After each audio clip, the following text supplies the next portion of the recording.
बाला की शादी। बेटी एक बार चल के लड़के को देख तो लो, मेरा दावा है कि लड़का तुम्हें बहुत पसंद आएगा। बाला बहुत अच्छा लड़का है। हाँ हाँ बेटी, हम लोग तुम्हारे दुश्मन तो नहीं है, किसी अच्छे लड़के से ही तुम्हारी शादी करवाएंगे ना। आखिर तू हमारी इकलौती बेटी है। अच्छा ठीक है माँ, अब ज़्यादा भावुकतापूर्ण शब्दों का इस्तेमाल ना करो। मैं चलने के लिए तैयार हूँ। चलो फिर, बिना देर के हम सब चलते हैं। सभी बाला के घर पहुंचते हैं। अरे क्या बात है बहन जी, अभी तक आपका बेटा नहीं आया? जी बस आता ही होगा। तभी वहाँ बाला आता है। लो जी, आ गया मेरा बेटा। ये लोग तुझे देखने आए हैं और ये इनकी बेटी नम्रता है। बाला के सर पर बिल्कुल बाल नहीं होते। ये देख नम्रता और उसके परिवार वालों की आंखें फटी की फटी रह जाती है। ये तो टकला है। हे भगवान, माँ पिताजी, आप दोनों एक टकले से मेरी शादी करवाने वाले थे। अरे ये तो पूरा उजड़ा चमन है। देखो बेटी, इस तरह किसी का मजाक उड़ाना गलत है। किसी के बारे में इस तरह की बातें नहीं करते। बालों का क्या है, वो तो आते जाते रहते हैं। लड़का टकला है तो क्या हुआ, इंजीनियर है, अच्छा खासा कमाता है। आप चुप रहिए जी, इसकी तरफदारी इसलिए कर रहे हैं क्योंकि आपके भी सर पर बाल नहीं है। मैंने तो आपसे शादी कर ली, मगर मैं अपनी बेटी की शादी एक टकले से बिल्कुल नहीं करवाऊंगी। अरे ये क्या, कब से आप लोगों ने टकला टकला लगा रखा है? और माफ करना, तुम भी कोई हूर की परी नहीं हो। तुम लोग मेरे घर में आकर मेरी ही बेइज्जती कर रहे हो। निकल जाओ यहाँ से। हाँ हाँ तो जा रहे हैं ना, हमें भी यहाँ रुकने का कोई शौक नहीं है। नम्रता और उसके परिवार वाले उठकर वहाँ से जाने लगते हैं। तभी नम्रता का छोटा भाई जाते जाते कहता है, टकला, तेरा बाप टकला। और इस तरह बाला का रिश्ता टूट जाता है। फिर एक दिन सड़क के किनारे एक आदमी घूम घूम कर कंधी बेच रहा होता है। कंधी ले लो, कंधी, एक से बढ़िया एक कंघी ले लो, नए जमाने की कंघी ले लो। अरे भाई ये ले लो। घूमते घूमते वो बाला के पास पहुंच जाता है। अरे भाई साहब, कंधी लोगे क्या? ये लो। तभी उसकी नज़र बाला के सर के ऊपर पड़ती है। अरे माफ़ करना भाई साहब, आप इसे लेकर क्या करोगे? आपके सर पर तो बाल ही नहीं है, आपका तो स्टेडियम पूरा खाली है। चलता हूँ, कंधी ले लो, कंधी ले लो। कंधी वाले की बातें सुनकर बाला को बुरा लगता है। उस समय बाला को ऐसा महसूस होता है कि उसके लिए दुनिया में सबसे कीमती कोई चीज़ अगर है तो वो सिर्फ बाल है। बाला सड़क पर चलते हुए लोगों के बाल बड़े गौर से देखता है। चलते चलते बाला एक मंदिर के पास पहुंच जाता है। हे भगवान, तुमने ये मेरे साथ क्या किया? थोड़े से बाल अगर मुझे दे देते तो तुम्हारा क्या चला जाता? सारी दुनिया मेरा मजाक उड़ाती है। अरे भाई, आज पहला इंसान देख रहा हूँ जो मंदिर आकर भगवान से अपने लिए बाल मांग रहा है। बेटा, भगवान ने तुम्हें सब कुछ तो दिया है, अच्छी सेहत है, अच्छी नौकरी है। लगता है तुम्हारी तबीयत ठीक नहीं है। घर जाओ, सब ठीक हो जाएगा। बाला वहाँ से चला जाता है। घर पहुंचकर बाला खाना खाता है और अपने कमरे में सोने के लिए चला जाता है। फिर सुबह जब बाला सोकर उठता है तो आईने के सामने अपने आप को देखकर हैरान हो जाता है। बाला के सर पर एकदम घने बाल आ जाते हैं। बाला खुशी से झूम उठता है। अरे ये तो चमत्कार हो गया, मेरे सर पर बाल आ गए। लेकिन ये हुआ कैसे? बाला अपने सर पर बाल देखकर खुशी से पागल हो जाता है और अपने घर वालों से जाकर कहता है, माँ जादू हो गया, जादू, मेरे सर पर बाल आ गए, बाल। अरे क्या हो गया, सुबह सुबह चिल्ला क्यों रहा है? पिताजी ये देखिए, एक ही रात में अचानक मेरे सर पर बाल आ गए, चमत्कार हो गया। अरे बस कर, कोई चमत्कार वमत्कार नहीं हुआ है। तेरे सर पर ये जो बाल है ना, वो नकली है। रात को मैं तेरे लिए लेकर आया था और जब तू सो रहा था तो मैंने तुझे पहना दिए थे। क्या बात कर रहे हैं पिताजी? कह दीजिए कि ये झूठ है। नहीं बेटा, ये सच है। अरे बाल निकाल कर देख ले, रोज अपने बालों को लेकर दुखी रहता था तू, इसलिए मैं तेरे लिए नकली बाल ले आया। अब ना तुझे कोई टकला नहीं बोलेगा। जा बेटा, जी ले अपनी जिंदगी। अगले दिन बाला अपने दोस्तों के पास जाता है। क्यों रे बब्बन, कैसा है तू? आए, कौन है तू और मुझे क्यों मारा? अबे मैं बाला। ये क्या मजाक है?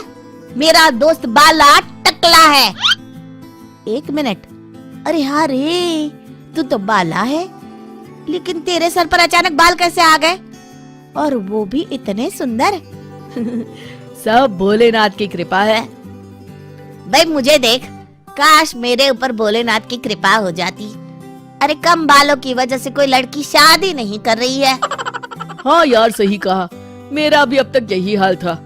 मैं ना कल ही अपनी एक अच्छी सी तस्वीर खिंचवा कर अखबार में शादी का इश्तिहार दे देता हूँ, फिर तो मेरी लाइफ सेट है। चलता हूँ दोस्त। बाला वहाँ से चला जाता है। अगले दिन, माँ, मैं अपनी शादी का इश्तिहार देने वाला हूँ, ये देखो मेरी फोटो। ये तो बहुत अच्छी है बेटा। लेकिन बेटा तेरे बाल तो नकली है, तू क्या झूठ बोलकर शादी करना चाहता है? ये तो गलत बात है। अरे पिताजी, क्या चाहते हैं आप कि मैं जिंदगी भर कुंवारा रहूं? एक बात बताइए, सच बोलकर कौन सी मेरी शादी हो गई? अब झूठ ही सही। वैसे भी अगर एक बार शादी हो गई तब कोई क्या कर लेगा? मैंने फैसला कर लिया है, मैं तो इसी तरह शादी करूंगा। अरे नालायक, तू मेरी बात नहीं मानेगा। ठीक है, जा, जो तेरी मर्जी में आए कर, बाद में मेरे पास वापस मत आना। हाँ हाँ ठीक है, देखी जाएगी। इतना कहकर बाला वहाँ से चला जाता है। कुछ दिनों के बाद इश्तिहार देखकर बाला के घर में लड़की वाले उसे देखने आते हैं और उसे देखकर, सुनिए जी, लड़का तो बड़ा सुंदर है, खास तौर पर इसके बाल मुझे बहुत अच्छे लग रहे हैं, कितने घने और चमकीले हैं। हाँ हाँ भाग्यवान, लड़के के बालों में तो बात है, ऐसे बढ़िया बाल तो मैंने आज तक नहीं देखे हैं। क्यों बेटी, लड़का कैसा लगा तुम्हें? पसंद तो है ना? जी पिताजी। बहन जी, हमें आपका बेटा अपनी बेटी के लिए पसंद है। बहन जी, हमें भी आपकी लड़की पसंद है। सच बताऊं, मैं तो इतने सुंदर बालों वाले दामाद को पाकर बड़ी खुश हूँ। अब कोई अच्छा सा मुहूर्त देखकर इन दोनों की शादी कर देते हैं। जी बिल्कुल बहन जी, मैं ना कल ही पंडित जी को बुलाकर सारी तैयारियां कर लेती हूँ। अच्छा, अब हम लोग चलते हैं और कल से ही शादी की तैयारियां शुरू कर देते हैं। उन सब के जाने के बाद शुक्र है भगवान कि मेरे बेटे की शादी तय हो गई। हाँ माँ। अरे मुझे तो डर इस बात का है कि जब लड़की वालों को असलियत का पता चलेगा तब क्या होगा। माँ, पिताजी से कह दो ना कि ऐसे ऐसे में कभी झूठ का सहारा लेना पड़ता है।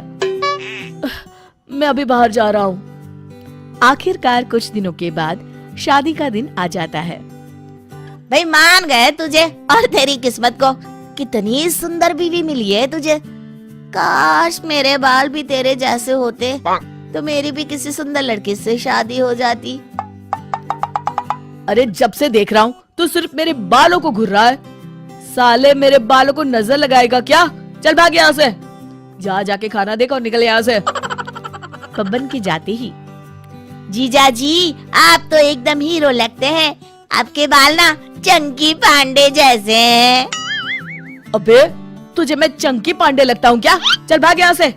पता नहीं कहाँ कहाँ से आ जाते हैं। वही लड़का तो बड़ा स्मार्ट है, हमारे कोमल के साथ इसकी जोड़ी तो जच रही है। क्या दामाद ढूंढा है। जी जीजा जी। विवाह संपन्न हुआ, आज से आप दोनों पति पत्नी हैं। इस तरह बाला और कोमल की शादी हो जाती है। ये देखो भाग्यवान, हमारी शिमला की टिकट और वहाँ के होटल में हमारी बुकिंग हो गई है। अब बस तुम तैयारी कर लो, अगले हफ्ते हमारी फ्लाइट है। आप कितने अच्छे हैं जी, लेकिन एक बात बताइए, इन सब में तो बहुत खर्चा हुआ होगा ना? अरे तुम खर्चे की चिंता क्यों करती हो? आखिर मैं तुम्हारे लिए ही तो कमा रहा हूँ। चलो जल्दी से मुझे नाश्ता दे दो, मुझे ऑफिस जाना है। आप बैठिए, मैं अभी लेकर आती हूँ। तभी बब्बन दरवाजे पर आकर बाला को आवाज देता है। अरे ओ बाला भाई, अरे ओ बाला, कहाँ है भाई, जरा बाहर तो आना। अरे बब्बर तू, बाला अपने कमरे में है, तू बैठ, बाला अभी आता होगा। बैठने का टाइम नहीं है आंटी, अब बाला को बुलाइए ना, जरूरी काम है। तभी बाला वहां आ जाता है। अरे बब्बन तू इतने सवेरे सवेरे, बोल क्या काम है? और ये आदमी कौन है तेरे साथ? अभी बताता हूँ। देखिए डॉक्टर साहब, ये मेरा दोस्त है। मुझे ना मेरे सर पर इसकी तरह ही घने और सुंदर बाल चाहिए। मुझे इनके बालों को चेक करना पड़ेगा। हे भगवान, मर गया रे, अब क्या करूं? ये डॉक्टर का बच्चा मेरे बाल चेक करेगा तो सबको पता चल जाएगा कि मेरे बाल नकली है। अरे कमीने बब्बन, तेरा सत्यानाश हो। क्या हुआ बाला, क्या सोच रहा है? अरे बब्बन, तू भी बड़ा अजीब है। हाँ, ये सब क्या बेकार के काम करते रहता है। देख, मुझे ऑफिस जाने में देर हो रही है। अरे इतनी भी क्या जल्दी है, बस डॉक्टर साहब अभी तेरे बाल चेक कर लेंगे। अरे आपकी इतने सुंदर बाल हैं, इन्हें चेक करने दीजिए ना। मर गया रे, ये भी यहाँ आ गई।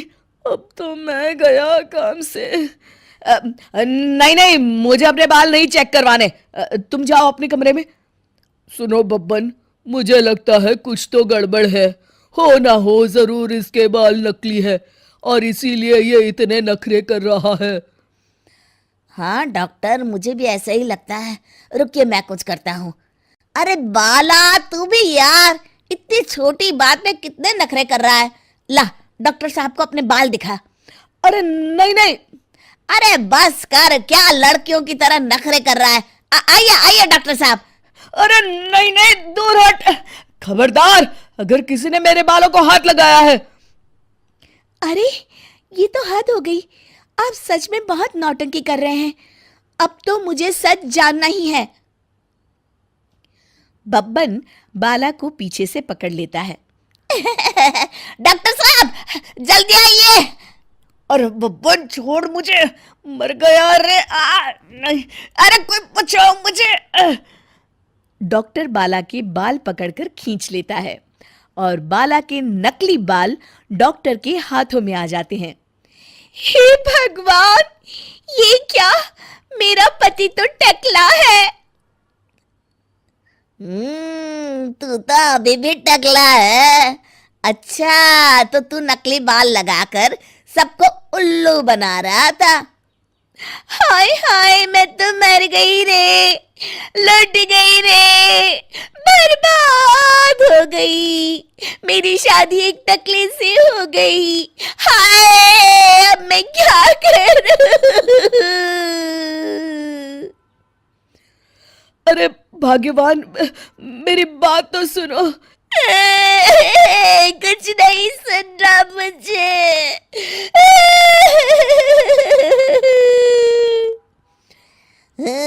चलिए डॉक्टर साहब, अब हमारा यहाँ कोई काम नहीं।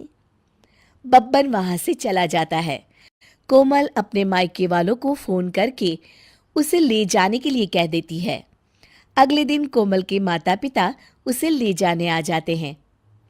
हे भगवान, मेरा दामाद तो टकला निकला।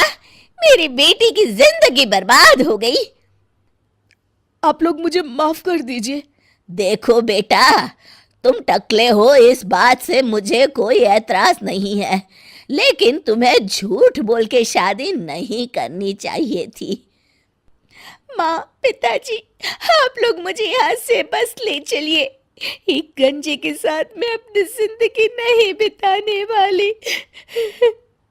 कोमल, मुझे एक बात बताओ, बाला ने कभी तुम्हें कोई तकलीफ दी है या तुम्हारे साथ कभी किसी प्रकार का दुर्व्यवहार किया है? जहाँ तक मुझे लगता है इसने हमेशा तुम्हें खुश रखा है। क्यों, सच है ना? जी पिताजी, सच है। मैं जानता था मेरा दामाद गलत नहीं है। और रही बात बालों की, तो एक बात बताओ बेटी, शादी के बाद अगर इसके बाल झड़ जाते और ये टकला हो जाता, तो क्या तुम इसे छोड़कर चली जाती? नहीं नहीं, कभी नहीं। बस लो जी, हो गया फैसला। हमारी बेटी जानती है उसे क्या करना है। चलो हम लोग चलते हैं अब। इस तरह कोमल अपने पिताजी की बात समझ जाती है और बाला के साथ बिना किसी शिकायत के राजी खुशी रहने लगती है।